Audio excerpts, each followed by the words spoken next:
We're here because free speech is under attack. We're here because people are being convinced that socialism works. We're here because people are being judged guilty until proven innocent. We are fighting back with facts. This is not a safe zone, so buckle up, Buttercup. This is the raw, naked truth.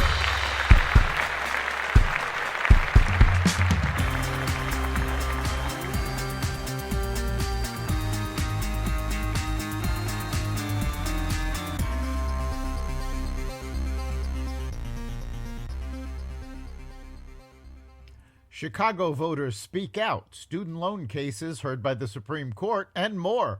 Welcome to the Raw Naked Truth. I'm your host, Eric Lopkin, and here's the news you need to know.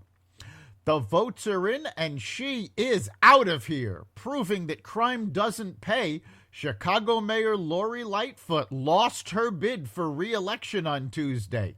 Lightfoot, who was elected in 2019 and was the first black woman and first openly gay person to serve as Chicago's mayor, came in third behind former Chicago Public School CEO Paul Vallis and Cook County Commissioner Brandon Johnson.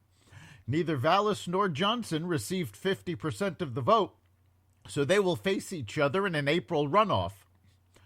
Lightfoot was the first incumbent since 1983 to lose a re-election bid after serving a full term in the nation's third largest city. Vallis and Johnson succeeded by putting the issues at the forefront of their campaigns, while Lightfoot focused on identity politics and continued to divide the city, failing to acknowledge that her policies were responsible for Chicago's rising crime rate. Supreme Court justices appeared skeptical about President Biden's authority to forgive $400 billion in student loan debt. Biden extended a pause on student loan payments, but then announced that he would forgive some debt for millions of borrowers.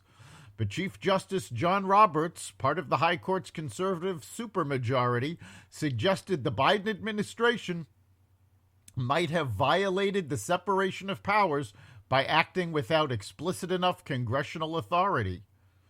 Both Joe Biden and Nancy Pelosi have stated that the Biden White House did not have the power to issue student loan debt forgiveness and that the policy has to go through Congress.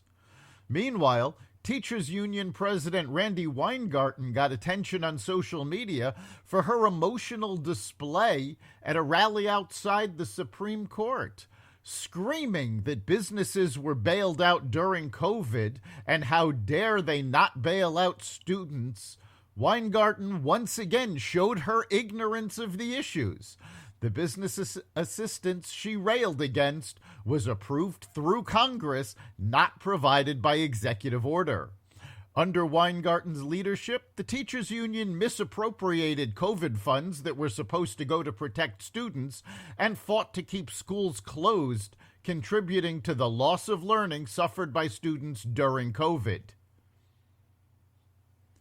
President Biden's latest misleading talking point claims that Republican lawmakers are pushing to slash government spending and threatening programs people desperately need, including Medicaid and Obamacare. For millions of Americans, health care hangs in the balance, Biden said at a recreation center in Virginia Beach, Virginia. His remarks came as he began a push to rally support for his budget priorities as Republicans demand unspecified spending cuts and responsible budgeting before Congress raises the debt ceiling. House Speaker Kevin McCarthy has called for working towards balancing the budget. Republicans have repeatedly stated that Medicaid and Medicare are not on the table, and the Washington Post has previously given this claim by the Biden administration for Pinocchios, once again showing the Biden administration's penchants for stretching the truth. President Biden announced on Tuesday that he would nominate Julie Su, the Deputy Labor Secretary, to become the next Labor Secretary when Martin Walsh leaves the post in March.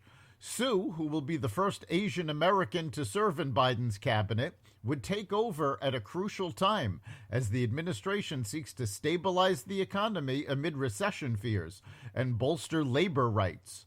Sue, a fluent Mandarin speaker and former California labor commissioner, has overseen the release of numerous rules to benefit workers and protect them from COVID-19.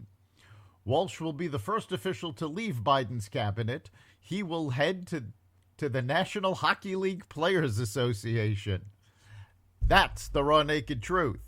You can catch every episode of The Raw Naked Truth at xvadio.com/podcasts, the Apple Podcasts app, Google Podcasts, Spotify, iHeartRadio, Stitcher, Audible, Amazon Music, and other platforms that respect freedom of speech. We'll see you next time.